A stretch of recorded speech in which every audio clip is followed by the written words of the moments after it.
It has been a hot minute since I have done a vlog, especially since I've done a vlog about pregnancy, babies. Sorry, I'm trying to make sure my coffee doesn't fall all over me and all that stuff. So I thought I'd finally get around to recording Hudson's birth vlog.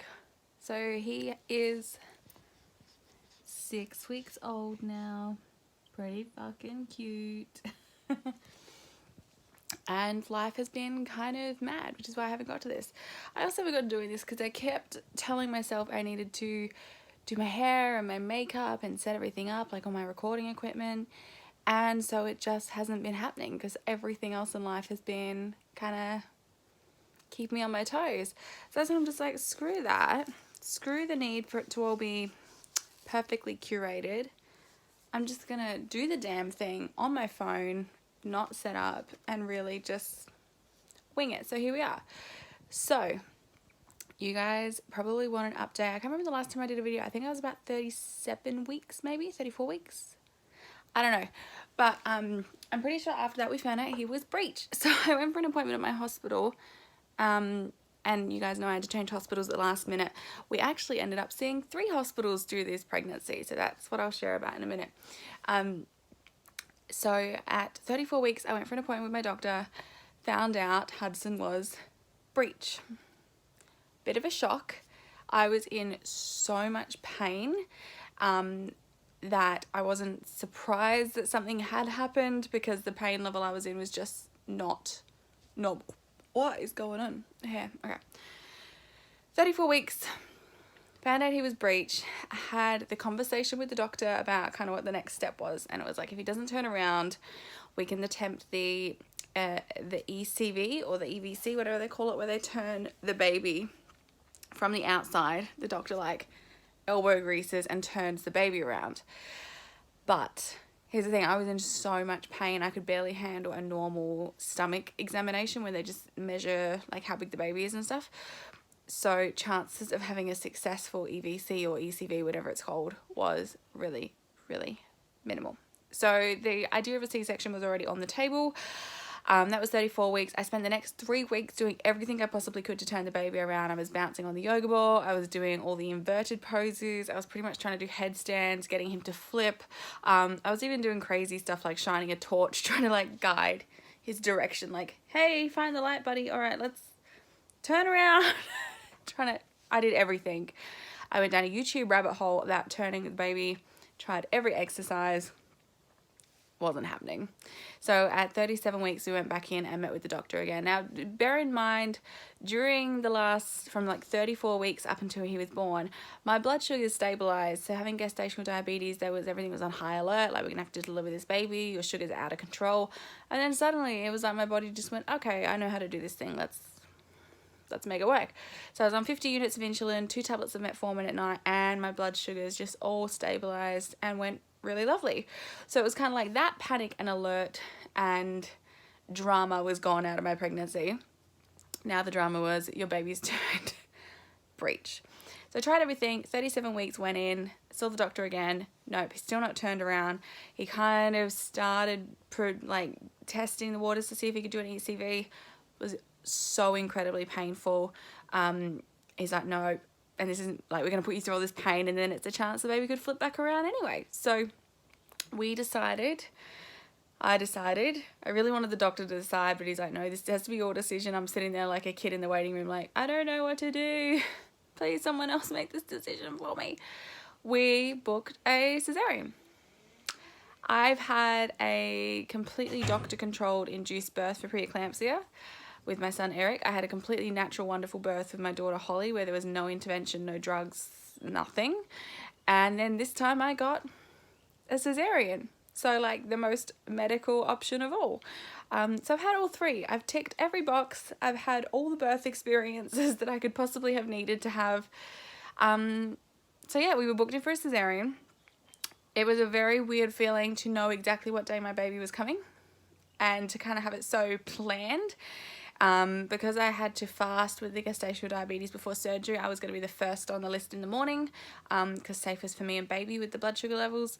So to even know, the doctor be able to say your baby will be here by 9:30 on the 23rd of December, you just like, what? How is it so organized? So for 37 weeks, he was delivered at 39 weeks on the dot on the Monday, the 23rd of December. Obviously, it was very close to Christmas, but they wanted him out at 39 weeks. They didn't want to wait till after Christmas.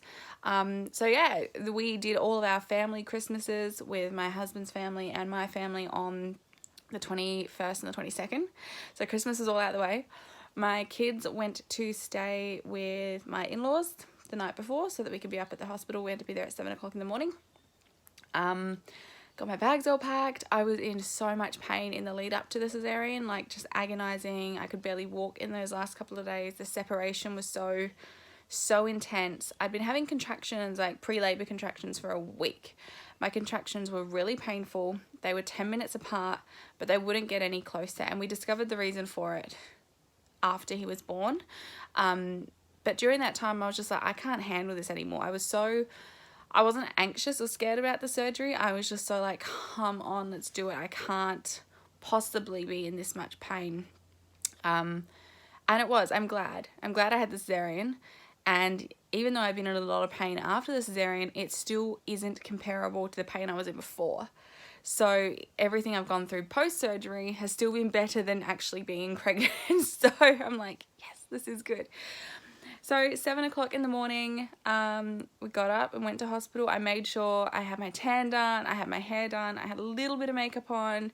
I made sure I was as undignifying as it is and as horrible it was going to be, I was going to make it the best experience that I possibly could. So that meant things like having my tan done, doing my hair, doing my nails, having a little bit of mascara on, just feeling good about myself.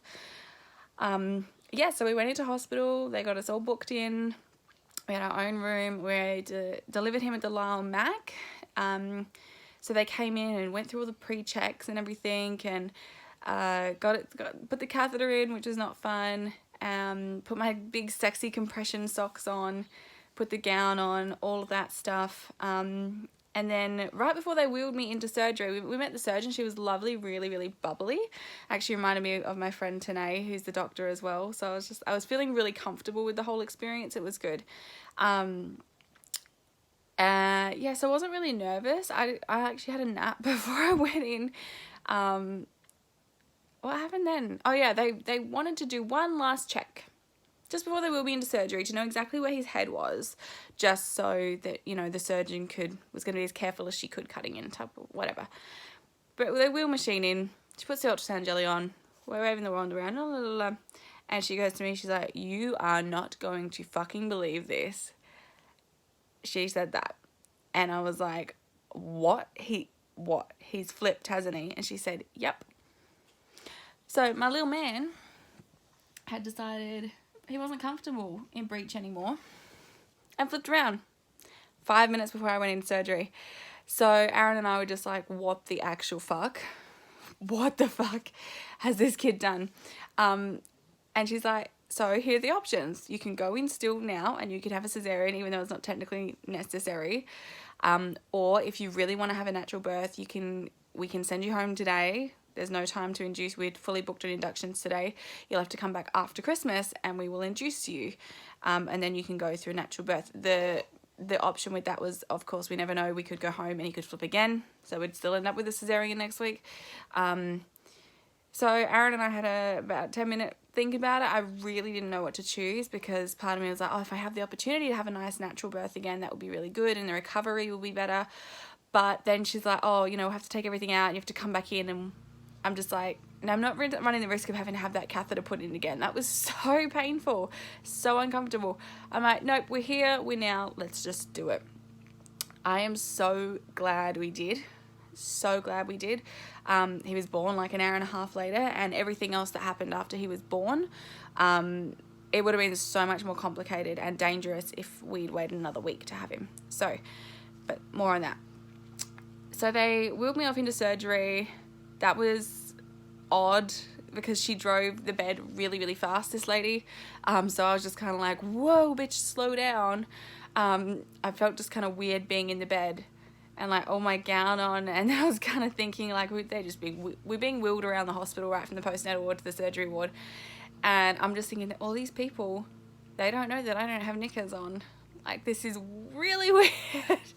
But the surgeon was lovely. They put the drip in my hand, which is always really traumatic for me. I have horrible veins that just collapse and skitter away every time. So this was horrible. I have a way that I work with blood tests and needles, and after injecting myself with insulin my entire pregnancy, basically I just go into like a breathing meditation and trance out.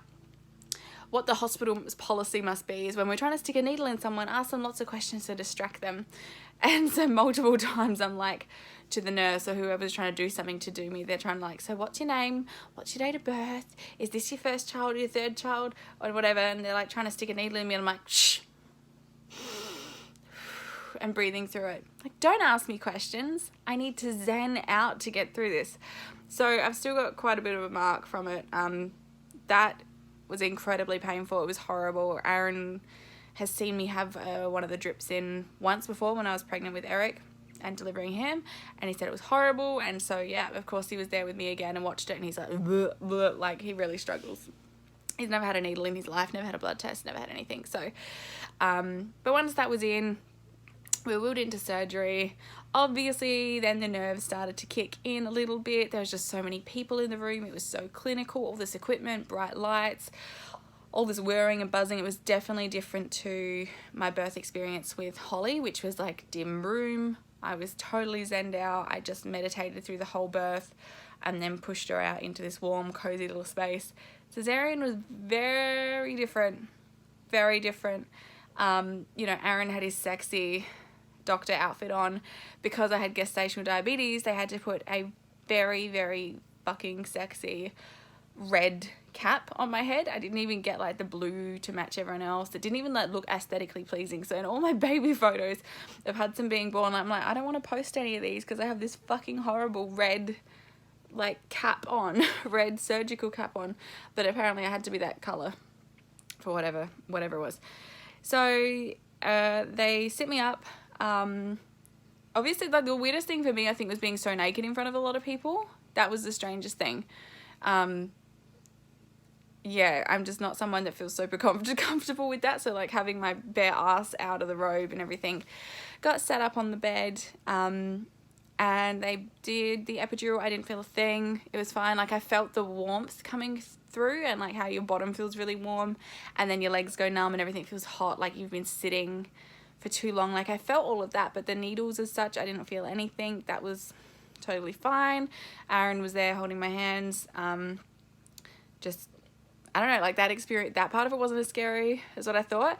It was scary when they laid me down on the bed and the sheet hadn't gone up yet. I don't know why, but the minute the sheet went up, I felt so much better. I think I was worried I was accidentally going to see something or see some of the equipment, or kind of, I didn't want to know what was going on. And I'm like that with the other two kids as well. Everyone's like, some women like to touch, reach down and feel the baby's head, or they like to see the baby or be really involved in it. I'm like, I need to focus on how my body's feeling internally, not externally. So maybe that's what it was. But I was really, really nervous until they pulled the sheet up. I was obviously shaking, so I started shaking from the drugs. My teeth were chattering, I was shivering. Aaron was kind of looking at me like, are you okay? And I'm like, I can't stop this. So it was kind of funny. And then once I realized, they'd kind of like pulled all my top up, pulled everything down. They were putting all the antiseptic on my stomach, and that felt really, really weird because it was cold and I was kind of a little bit numb, but not completely numb. And I'm just like, you guys can see my boobs, can't you? And they're like, yeah. And I'm like, I'm sorry for my really big nipples. And everyone started laughing, and that kind of broke the ice a little bit. And our surgeon was lovely. She was talking to me the whole way through it. She was great. But once the sheet went up, I felt so much better. It's like, that was, my world was me and Aaron, and the other side of the sheet was whatever they needed to do. And I didn't need to know about it. I just needed to know my baby was there. So Aaron sat with me, and we were just talking, I don't know, just hanging out, waiting. And then they're like, obviously couldn't feel anything, just could feel like, what could I feel? I don't know, just like a weird weight on my legs sometimes, and a bit of like pulling here and there, and they would tell me if they were moving me too much or whatever. And then we heard there was a doctor behind us. It was obviously just like an extra person in the room to be an extra set of hands, or like someone to watch, or I don't know, like a witness for insurance purposes. I don't know. But he was watching YouTube on his phone. So at first I heard it and I couldn't fully see Aaron 100% at that point. And I'm like, are you watching fucking YouTube? What are you watching? And he's like, I haven't got my phone. What are you talking about? And then we realized the guy behind us in the back of the room was doing something on his phone. And I'm just like, he better not be Googling how to deliver a baby safely.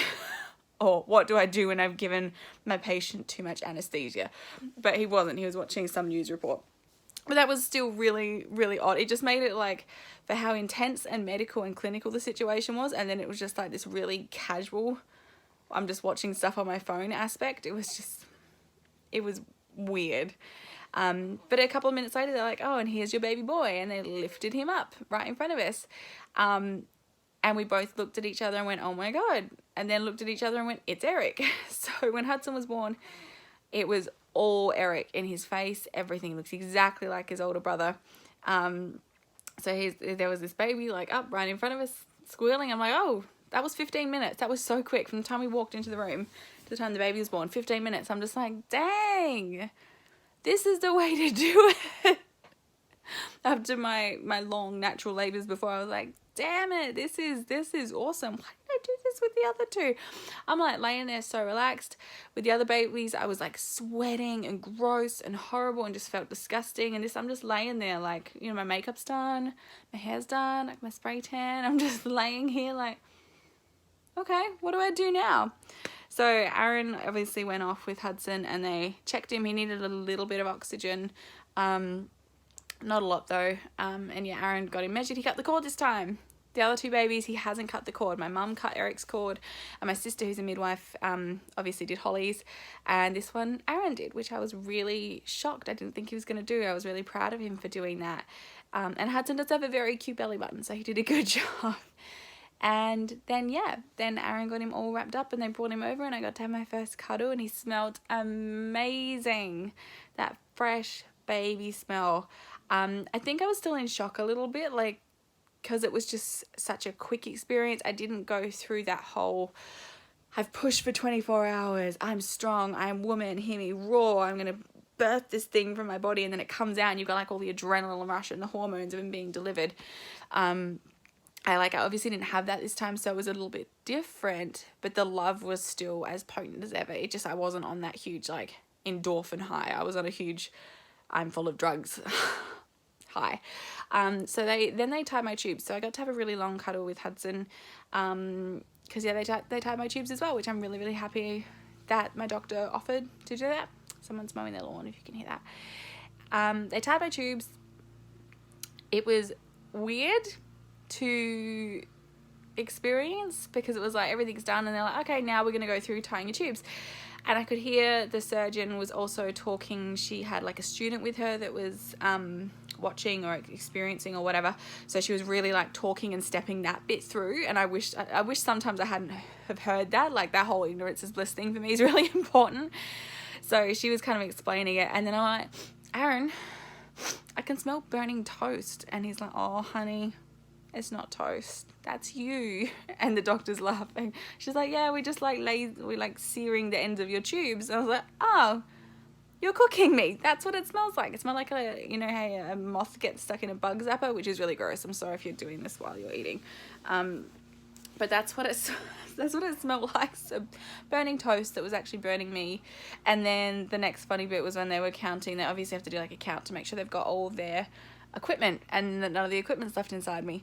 And as we're listening to these two women go 1, 2, 3, 4 and counting things out, Aaron's like, sounds like we're at work, making sure we put all the bolts back in the right place. So it's just those couple of little moments that really lighten the mood and made it a really enjoyable experience for me. So they had to finish, obviously, whatever they were doing with my tubes. Hudson went off to recovery with Aaron. So there was about 10 minutes where I was just laying on the bed by myself like, okay, this is weird. And I felt a little bit uncomfortable being away from Aaron and Eric, Hudson. I keep saying Eric, I'm sorry. Being away from Hudson for a little bit. It was kind of that moment where I was like, I'm like, where's my phone? And play Candy Crush while I wait. Like, it was this weird, I have nothing to do except for wait here until everything's stitched up. And then they obviously wheeled me back to recovery. I got to have a breastfeed with Hudson straight away. They had so much trouble getting blood out of his feet, which was difficult to watch because they have to, like, you know, lance his foot, and then they would really have to squeeze it really hard to try and get any blood. But it was important. They needed to get blood from him to do sugar tests, being a gestational diabetic baby. But it was crazy. The minute the placenta was delivered, my sugars completely stabilized. Hudson's were perfect, mine were perfect, and we haven't had problems since. So it just goes to show, like, so many of us when we get gestational diabetes beat ourselves up like it's my fault, it's something I've done, it's something I'm eating, I need to be able to fix this. Sometimes you just can't. Sometimes it's the placenta, sometimes that's all it is, and there's nothing you can do except for get rid of that placenta eventually. So as soon as mine was gone, everything was fine, which was a weird experience.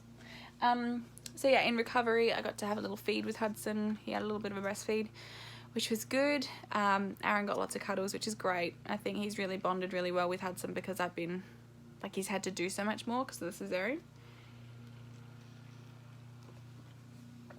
So then we're all good. Then they took us back to the room and we got to know our little guy. Obviously I was on a lot of painkillers. I hated the fact that I couldn't get up and walk around and do anything. Like, I really had to rely on everyone around me. Aaron, can you pick the baby up? Calling nurses, can you help me with this? Can you help me move? I didn't have much blood loss during surgery, but I had a lot of blood loss after, a lot. And it's continued for 5 weeks after. So that has been very different from the other two. I think with Holly I bled for 3 days and Eric it was maybe 2 weeks. So that's been a different experience, especially since with cesareans, they try to get rid of as much as possible while they're in there. So yeah, we got to just hang out with our little guy, and he was feeding really, really well. He was really settled. We had a couple of visitors. The kids came in and met him, which was great. They were both obsessed. Aaron's parents brought them down straight away. My parents came to visit, and the next day a couple of my aunties came. You know, we just spent time. Aaron didn't stay at the hospital, so he went back, I think 8:30 the first night, and then I just slept and woke up to feed Hudson. They came in to check things with me. Kept my pain relief up. I'd heard from a lot of people who've had cesareans before, just take the pain relief, take it continuously. Don't go, oh, do I need it or not? Just take it, and that way you won't get to a point where you feel so uncomfortable that you do need it. So I did. I just kept up with pain relief all the time. Every time the nurses came in, I was like, more please. And I do think that really helped. I was taking Endone, Voltaren, and Panadol. I haven't really had Endone before. Everyone was like, oh, you're gonna love it. It'll make you like high as a kite. It's the best thing. And I was like, I literally didn't feel a thing. I would notice I was a bit more drowsy, but that was it. I didn't get any of the like high fun side effects that everyone else said about. So a part of me was probably a little bit pissed. I was like, wait a minute, I thought this was meant to be really good. I didn't get that. I didn't get that experience. He's waking up.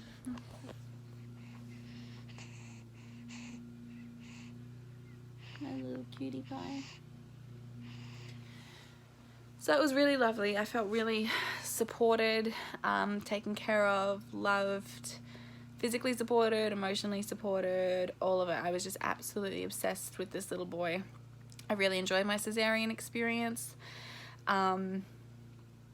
yeah, it was really great with the hospital. Of course, then 24 hours later, things changed a little bit. I'd gotten up, it was 24th, so Christmas Eve, and we're like, I'm feeling really good. That was a mistake.